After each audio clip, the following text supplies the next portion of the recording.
Gee, I've lost the song. It's gone. Live to LinkedIn.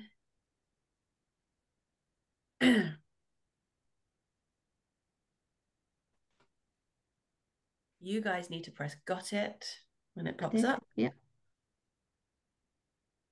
Oh no. It's not going to work. LinkedIn's not going to work.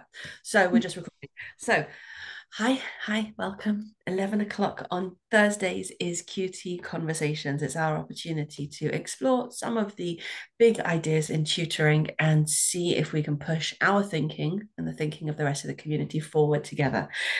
We find that by participating in these conversations, we actually create safe spaces for each other to reflect, to ask our questions, to do our learning, and actually to sort of to do that really magical thing, which is called collective efficacy, which simply means that we know as a collective that we're making a difference to young people, and that the more that we articulate how that's done, the better we get at doing it. So, Helen, welcome to you. It's the first time you've participated in one of these. And Dee, I don't actually run a session unless you show up. So let's so let's go. So the structure for this session is about celebrating impact. So I created this routine, this 4-week cycle of the first session we talk about research-informed best practice. The second we do, I've lost it again. Oh, business. I always forget business. Second one we do business. I know.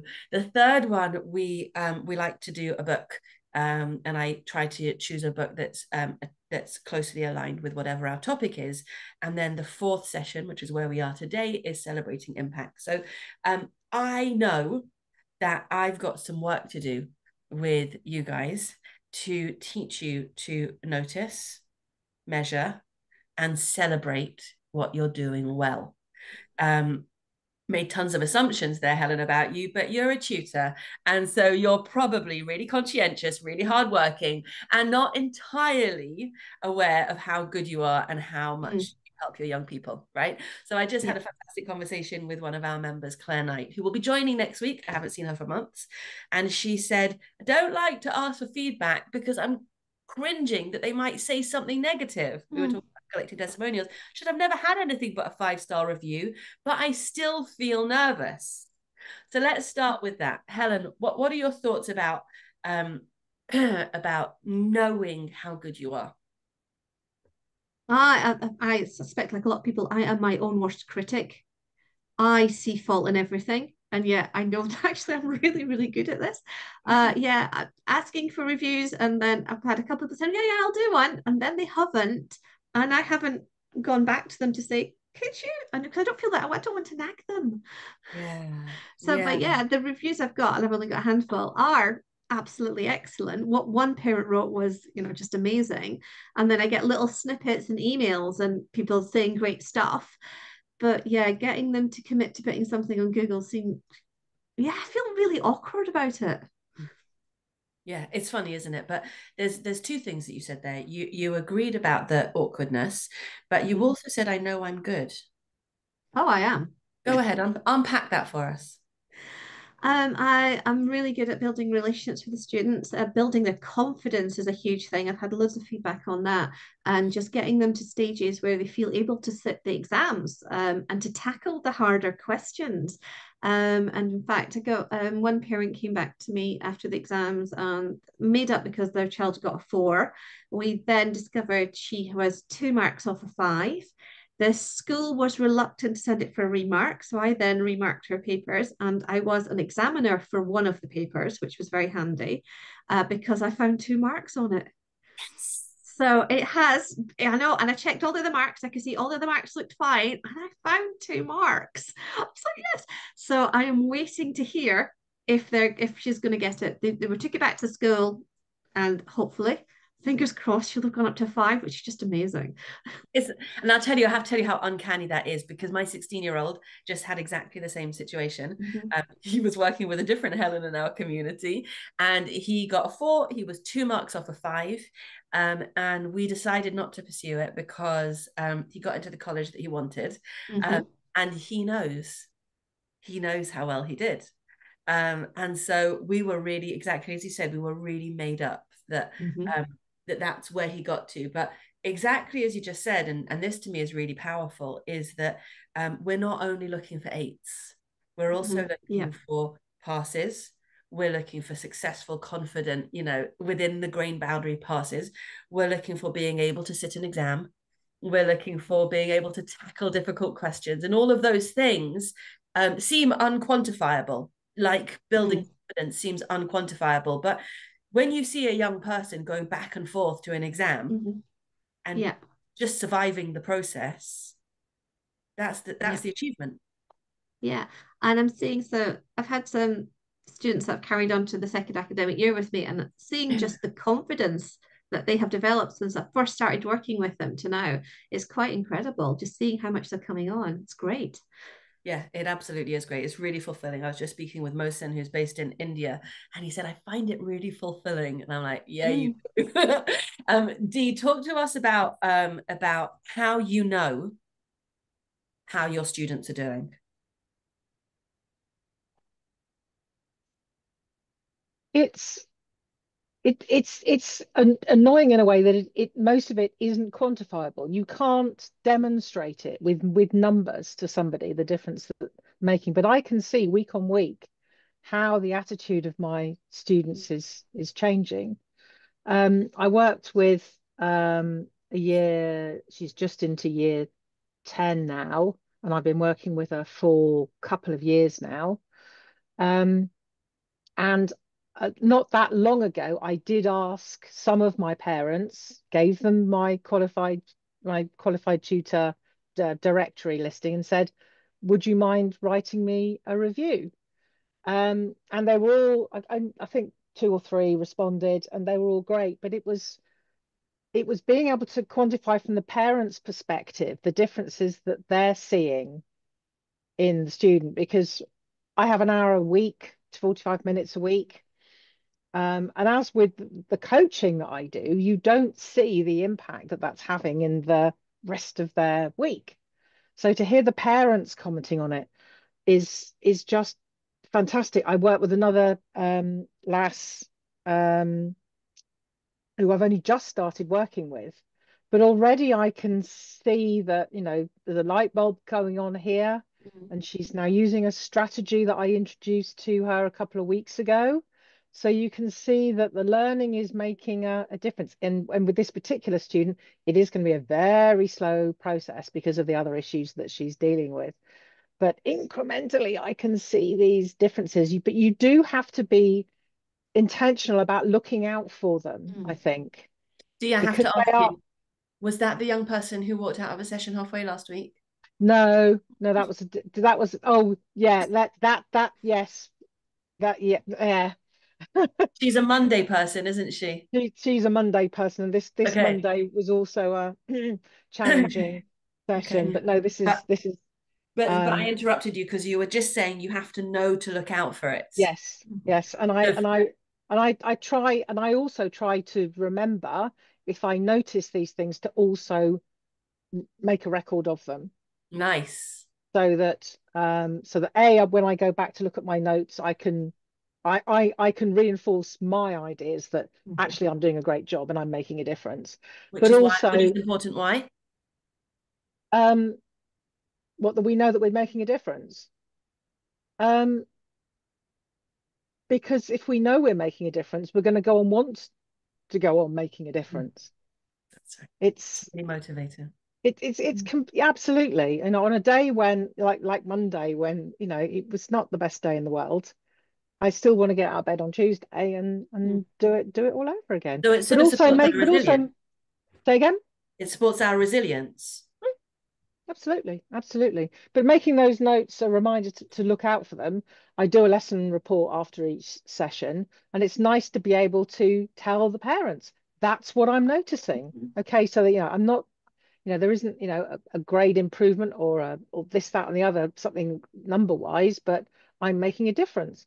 A Yeah. lass who took her GCSEs a year ago and went to college, and I still see her mum on a regular basis because she works locally. Um, and I ask after her and I hear about how well she's doing. And I know for a fact that the year that she or so, year or two that she had with me has contributed to the person that she's become, that her mum is just so proud of, is just so amazed at that, the difference that she's making in other people's lives as the result of what I've done. So yeah, Mm. I don't tend to, I mean, when my students do have an assessment, um, and if they start to talk about how they did in comparison to their peers, I gently stop them and say, that's great, but think back to your last assessment, and make them do the only person I'm actually really in competition with is myself, and it's the improvement over time that I'm seeing in me that's important, not Okay, all so the other there's so stuff. many layers here. Let me pull on some threads, and Helen, I'm going to come to you next. Mm-hmm. So, what I want to think about is the parents. So, the parents' feedback and where that sits in knowing your impact, and also that piece around showing the young person how to measure their own impact, how to feel their progress, and how powerful that is as an independent life skill, right? And then finally, also the opposite of all of that, which is the challenge when you don't get feedback. So one of our members, Alma, this week told me that she hates it when they never call her to let her know how they did. Mm. Now, most people would do that. They would call, they would contact you. We know that A little visitor. yeah. So there's loads and loads of different layers there. Let's explore those for a second, and then let's make sure that we carve out some time at the end to talk about when you're not successful, when your impact isn't there, and how you know that as well. Go ahead, Helen. I was just gonna, when you talk about resilience and all that sort of thing, I was just thinking a student that I have, I'm on her second year of tutoring with her, and she came to me, she's doing higher maths at school, so she was year 10, she's now year 11, and she was really struggling, and mum needed a tutor, and we started working together, and I've seen her make progress. And then a couple of weeks ago, she brought me this test that she'd had at school. And she was like, oh, I only got 27%. And I said, well, let's have a look at it. And we went through it and went through everything. And I said, did they give you a grade for this? And because it was very clearly all higher questions, all four, grade five, grade up to grade nine questions, unsurprisingly, she wasn't able to tackle the grade eight and grade nine questions. So I pulled up the summer grade boundaries and said, look, that's grade four. And just the change in her when she was like, hold on, really? And she came back this week and said, I'm going for a grade six. I was like, Yeah, let's do this. And it was just because somebody actually said, look, actually, you have done all right in that. yeah, She hadn't got the feedback from the school that she needed. yeah, But when I'd gone through it and I said, well, we wouldn't expect you to be able to do those. And you're not in the highest set, so you've not been taught them. yes, yeah. So It's why not was your she doing fault. why was she doing a higher paper? She's it wasn't a full higher paper. She's in the second higher set. And yeah, she should be able to get a five. If she wants a six, we will work towards that, absolutely. And I was giving her grade four, five, six on seven questions this week. And yeah, she's really determined now. Just the change in her attitude has been, she stopped being down on herself and she started thinking, no, I can do this and I'm going to do this.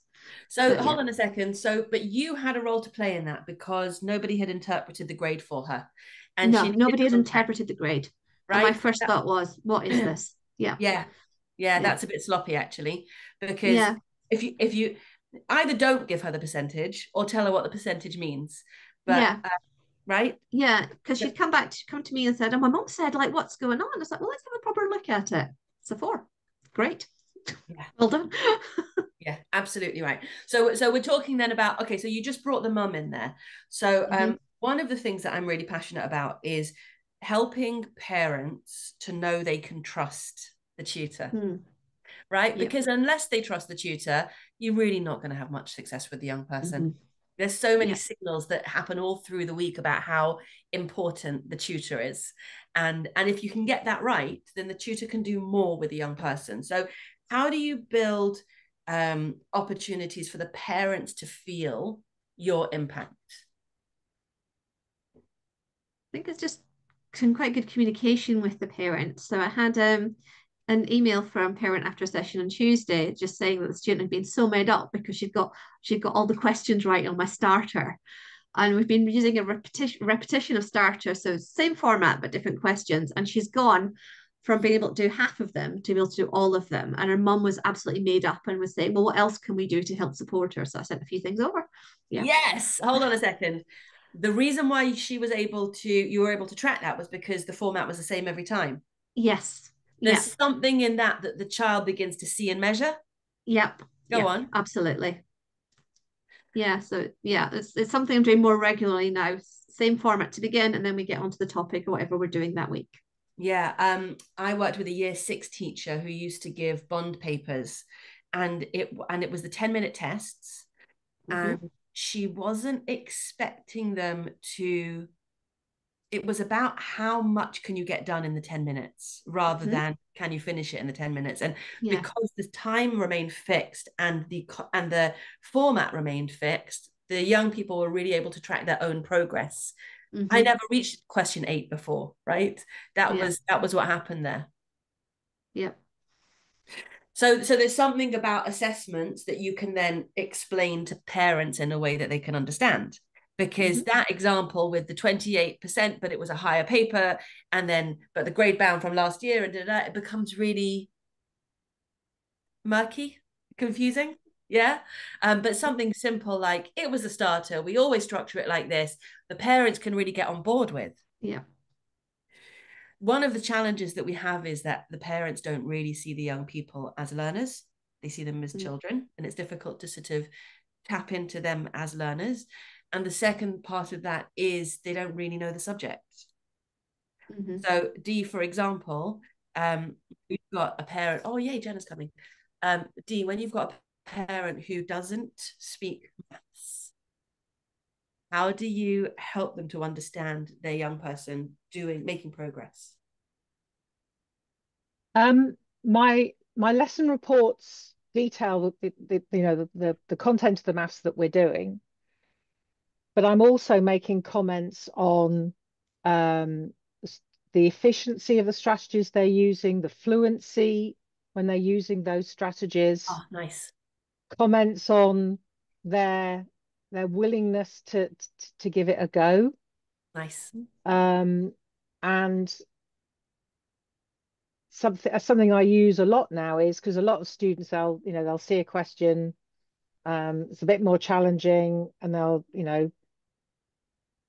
stress levels will start to, oh, I don't know, I don't know how to begin this. So the question is, well, what do you know? What can what tools do you have to kind of lever your way into this question? So it's about sharing with the parents these kinds of things that the kids are now able to do, and after a little bit of time, they stop needing the nudge and they start doing it for themselves. Fantastic. Let's pull it back to thinking about feedback at the same time, because that's exactly what you're sharing there with the communicating with parents and the young people being able to nudge themselves forward. So we've been focusing on feedback and its power.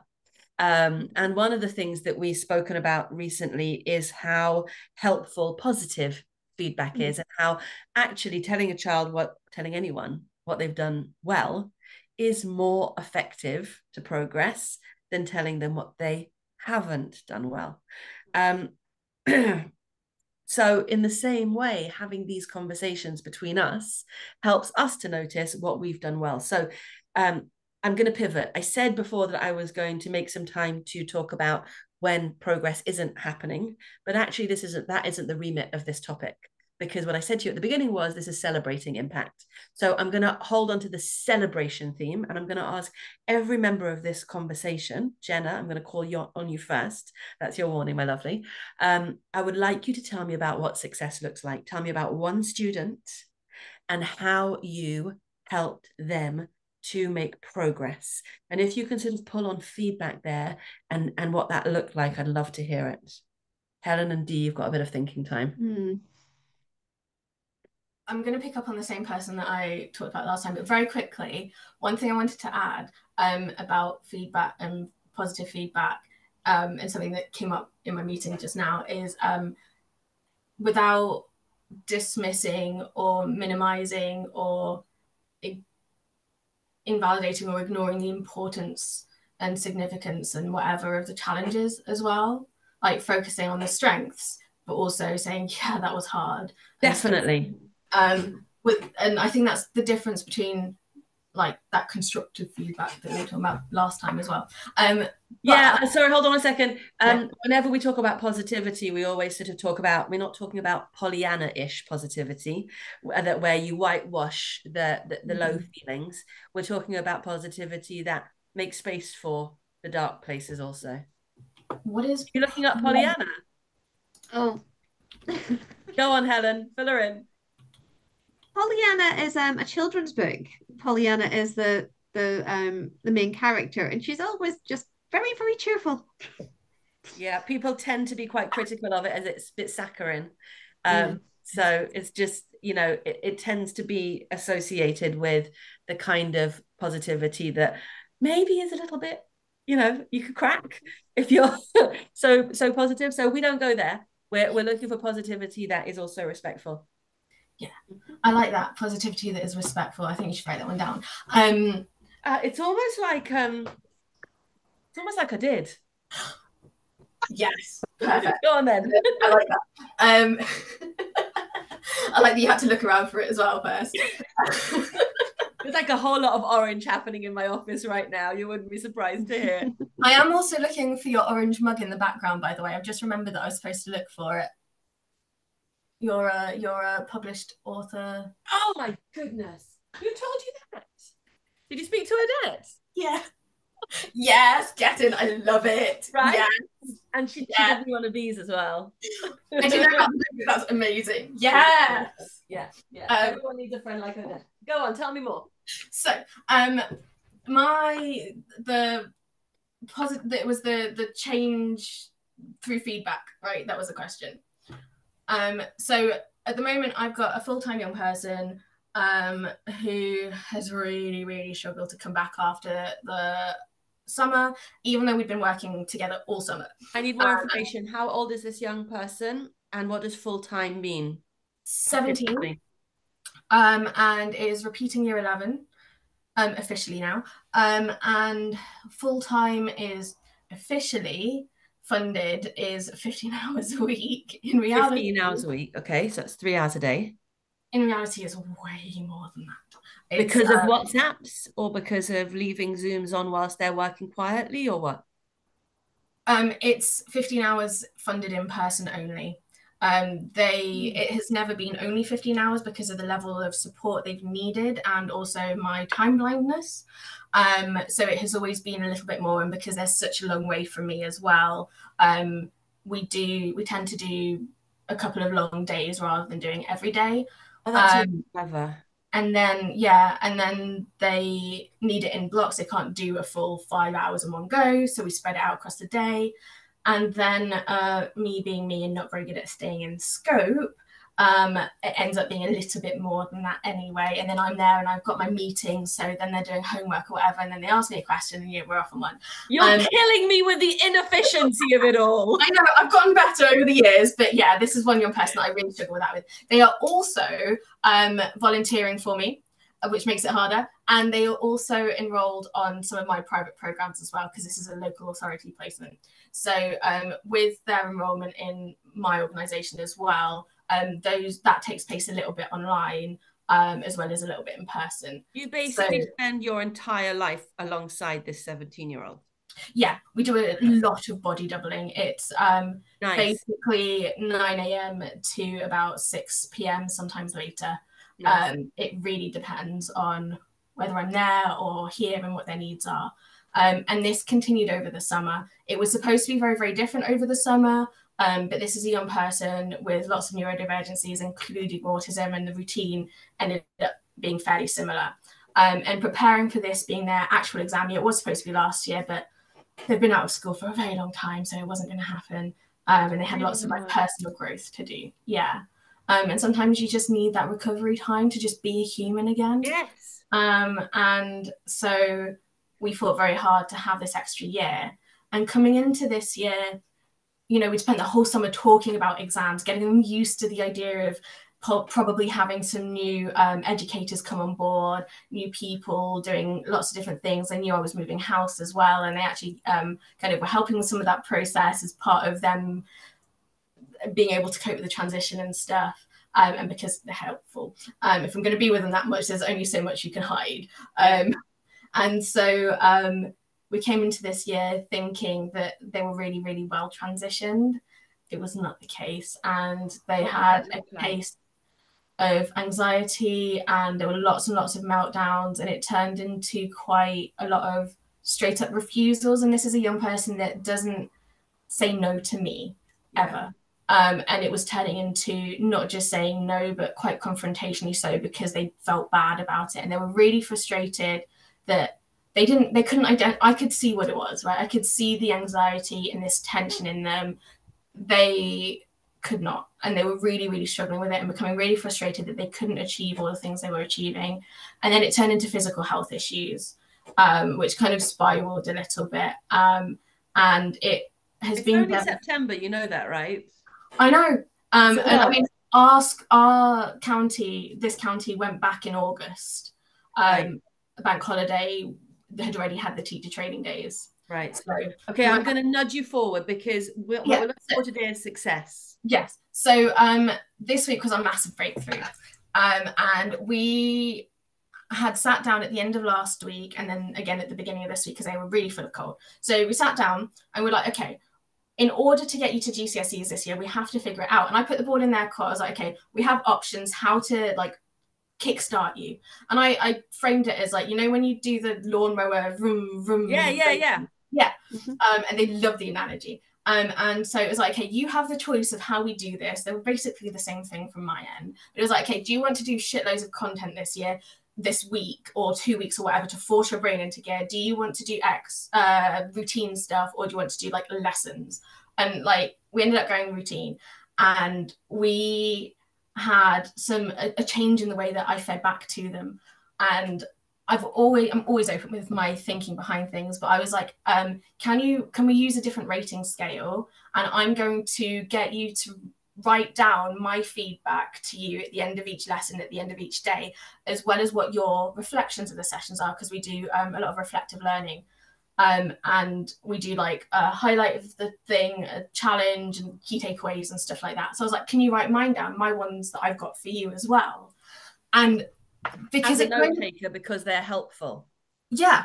Okay, got it. And it did genuinely start as me not being able to write it down in the moment. And she did. And all of a sudden, she started internalizing my feedback. And it made such a difference with her writing it down than my writing it down. Yeah. And it made me think about what I was saying a little bit more as well, the way I was phrasing it and the fact that I was making it shorter sentences so she wouldn't grumble at me for my run-on sentences. Yes. So that is something that changed in my feedback that really, really, and I would still do balanced feedback. I would still do, okay, here are my highlights of you as a person, you in terms of your academia, and then here's something I think you found challenging, something I found challenging, and here's some things that I think you should have learned this lesson, and here's some things I think you should remember. So I want to bounce back to you what stunning practice that is, because carving out that time as a discipline consistently to be reflective and in both directions is just so powerful. And it's almost like it was inevitable that you were gonna settle this young person, because you're persistent in those routines. So 2 thumbs up, and thank you so much for describing that. Very quickly, is it helped with 2 other things. She started feeding back to me in a more structured way about my teaching and how I'm meeting her needs or not meeting her needs and things like that. But it also helped give us this, because I teach every single subject, we do all break times, mentoring, life stuff, everything.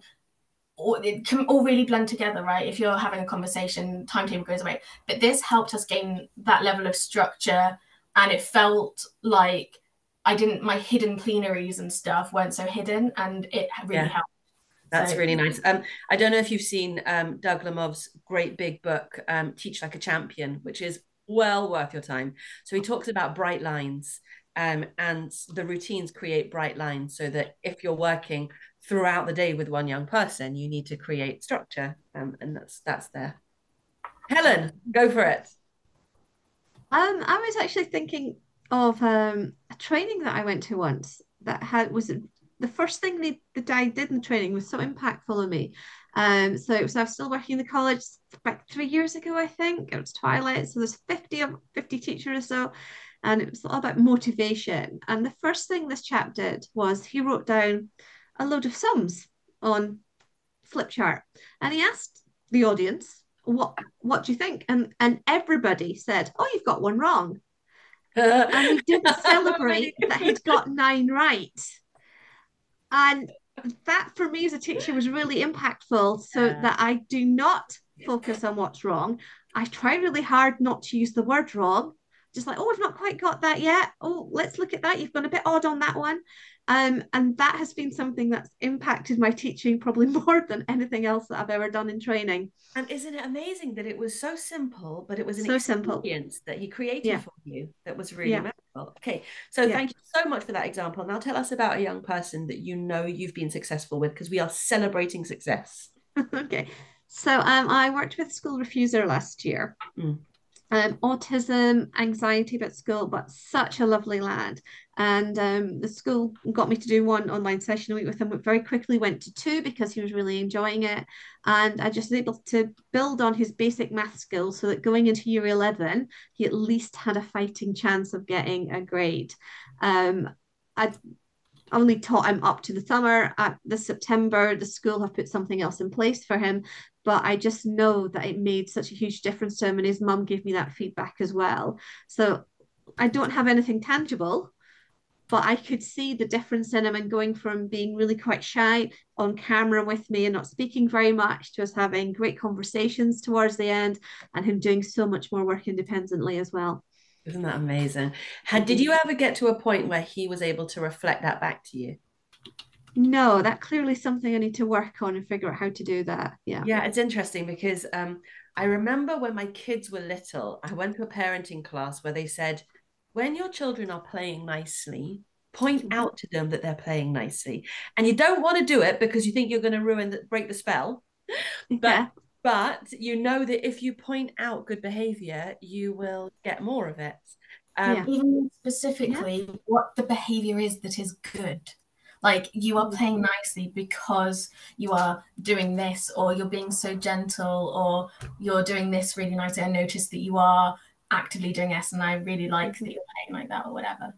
Yeah. So with that young person, he probably is so used to people telling him what he's doing wrong that he would be thirsty for that kind of positive feedback. It's a lovely story, especially when you start off with somebody who's not attending school. Because you can change lives.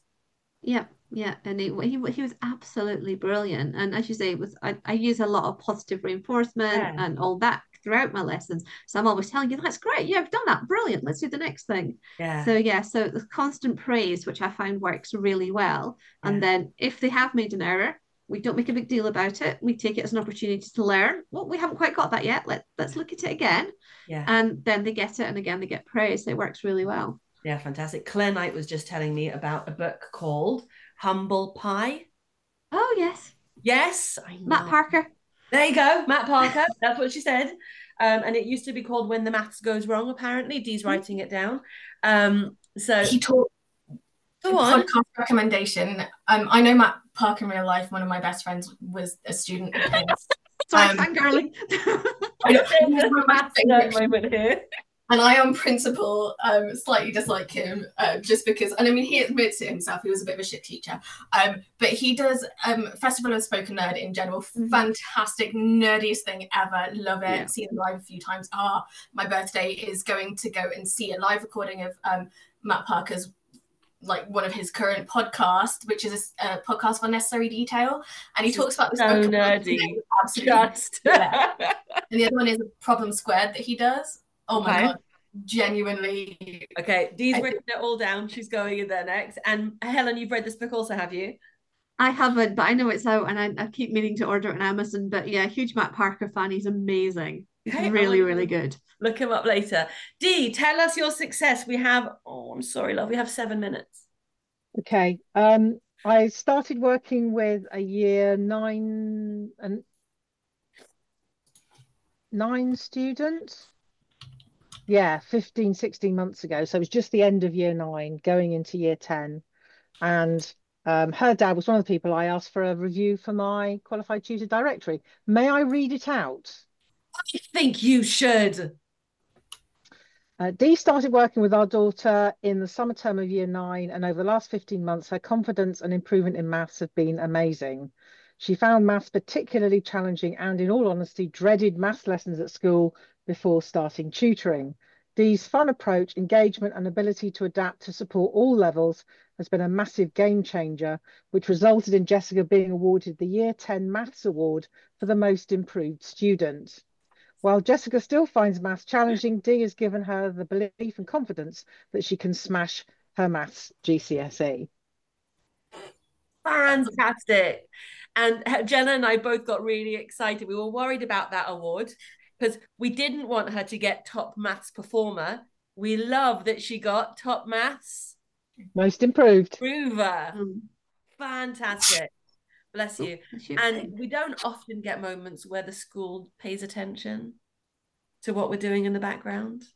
Every single session I have with her, at some point she will say, out of 700 people, I got this award. Yes. Jessica! Absolutely. And like I have a student like that, and I absolutely bring it up when they don't. Like, you should be mentioning this again. Like, it's been a minute. Did I manage it? That's fantastic. Isn't that amazing? And the fact that like you're on their team is so delish, isn't it? Well, that's why I try and have a WhatsApp group as part of the communication. So me, the student, and one or both of the parents are, we have the opportunity to have a dialogue whenever we need it, which I feel is really, really important.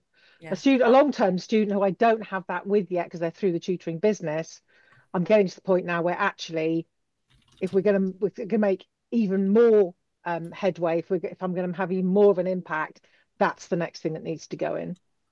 Isn't that amazing? So we are going to move over the next couple of months to talk about how we work with parents, because those partnerships are magic when you get them right. And I'm not getting some of them right yet. Definitely not, especially my Monday student. 2 thumbs up for the yet. Yeah. Yeah, it's only September. It's a work in progress. I mean, that chat we had after the last Monday, which resulted in me reaching out to another QT member and then talk to the parent, and that's taking it on a bit. It's, baby steps, but we're getting there. Absolutely. And I tell you, one of the things that we said, I ordered one of these for my own kid. We were talking about really practical resources. So this is, Jenna, this is when I first met you, right? There was this session. Are you a White Rose user, Helen? No. Okay. It's worth that was a conversation ender, wasn't it? It's worth looking up White Rose because they are the most accessible maths mastery. Probably the reason why you said no is because you are secondary, and they are strongest in primary, but their key stage 3 resources are good as well. Go on, Jenna. The only qualm I have with them is that they put the year group on bloody everything. Yes. And I have started like cropping it, or like if I'm like doing it different ways, like taping over it and put because I love it for foundation recap. I do it with even my A-level math students. I go back and use some of it. But yeah, and they do some new stuff, their science stuff too. Oh, I haven't looked at their science stuff yet. So the reason why we brought it up just then was because this is designed to be a homework book that goes between home and school, and the intention is a holistic approach, a consistent approach. So when we go further into our conversations about parenting, about working with parents and partnerships, one thing will be communication and another thing will be consistency. I don't think consistency is the right word. I feel like that's about cake batter or something. But, you know, being consistent in your approach. Okay, so I'm going to wrap up this conversation now. But I'm going to point out that we are getting better at celebrating success, and that it is, I think, the most powerful thing that's ever happened in the work that we do in tutoring, because I've been talking about tutoring wins for a very long time, and learning to celebrate success is a thing that we are not used to doing. We grew up in those same classrooms that we're marking, you know, 10 maths questions and noticing the one you got wrong. We are the product of that system. And so there's a bit of retraining that's happening here when we are learning to put our eye on what is good and what is good and what is good. And the reason why I brought up that the book Humble Pie was because Claire made the point that we have to learn not to hide mistakes. Mm-hmm. We have to learn to bring them out and to learn from them. And one of the mistakes that we make is not being confident enough. And that confidence comes from concrete information. I helped this child. They passed their GCSE. They made it to the exam. They improved their attendance at school. They won a progress measure at school. But more importantly than all of those things, they are better adjusted for life than they were before. And if that's what we do with our day, if that's what we do with our day, that is pretty flumin' awesome. Helen, I look forward to seeing you on the same link at 1 o'clock. And thank you so much, Dee, Jenna, and Helen, for the most joyful conversation. See you again very soon. Lots of love. Bye. Bye.